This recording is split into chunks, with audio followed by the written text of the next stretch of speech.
UP के संभल में जामा मस्जिद के सर्वे के दौरान हंगामा हो गया। हंगामा इतना बढ़ गया कि पुलिस को लाठीचार्ज, आंसू गैस की गोली और फायरिंग तक करना पड़ी। इस पूरी घटना में अब तक 5 लोगों की मौत की खबर सामने आ रही है। आपको बता दें कि यूपी के संभल में जामा मस्जिद के सर्वे के दौरान हिंसा भड़क उठी थी, जिसे काबू करने के दौरान फायरिंग में 5 लोगों की मौत हो गई। इस पूरी घटना को लेकर कांग्रेस ने उत्तर प्रदेश की योगी सरकार पर गंभीर आरोप लगाए हैं। कांग्रेस का आरोप है कि यह एक सोची समझी साजिश थी और यह पूरी घटना एक षड्यंत्र है। इस पूरी घटना की निष्पक्ष जांच होना चाहिए। लोकसभा और राज्यसभा में इस पर चर्चा होनी चाहिए, क्योंकि देश में कहीं पर भी वर्शिप एक्ट को नहीं माना जा रहा है।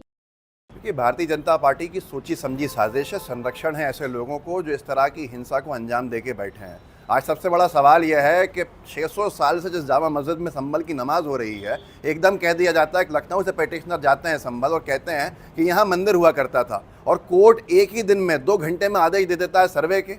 किसके कहने पे क्या तथ्यात्मक बात वहाँ कही गई थी, और सर्वेयर्स भी इतनी जल्दी करते हैं कि वो 2 घंटे के बाद ही सर्वे चालू भी करा देते हैं। अगले दिन फिर जब सर्वेयर जाते हैं तो नारेबाज भीड़ को लेकर क्यों जाते हैं साथ में? किसने उस भीड़ को भेजा जो भाजपा के समर्थक दिख रहे हैं साफ तौर के ऊपर धार्मिक नारे लगाते हुए?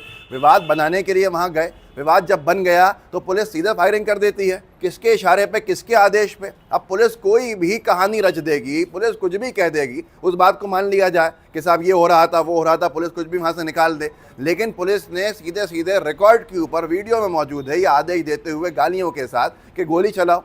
अब ऐसे में 5 नौजवान अब तक खत्म हो चुके हैं। वहाँ जिम्मेदार कौन है? पिता पुत्र वकालत चमकाने के लिए रविशंकर प्रसाद जी को देखकर आज की तारीख में जो वो जैन बंधु हैं, जो हरिशंकर जैन जी और विष्णु शंकर जैन जी, वो आए दिन किसी ना किसी मस्जिद को निशाना बनाते हैं। उनको कौन संरक्षण दे रहा है? प्लेसेस ऑफ वर्शिप एक्ट का सम्मान होगा या नहीं होगा? मोदी जी खत्म कर दें उस प्लेसेस ऑफ वर्शिप एक्ट को। जब संविधान में एक कानून है कि सन 47 के प्रारूप सब कुछ चलेगा, नई मस्जिदों के ऊपर अगर ये बात कही जा रही है तो इसके ऊपर कोई साजिश है, और साजिश करने वाले राजनीतिक लाभ लेने के लिए साजिश कर रहे हैं। ऐसे में कार्रवाई सरकार को करनी चाहिए लॉ ऑर्डर को संभालने की, ना कि बिगाड़ने की। लेकिन योगी सरकार चाहती क्या है, उसकी प्राथमिकता क्या है, इसी पे सवाल है।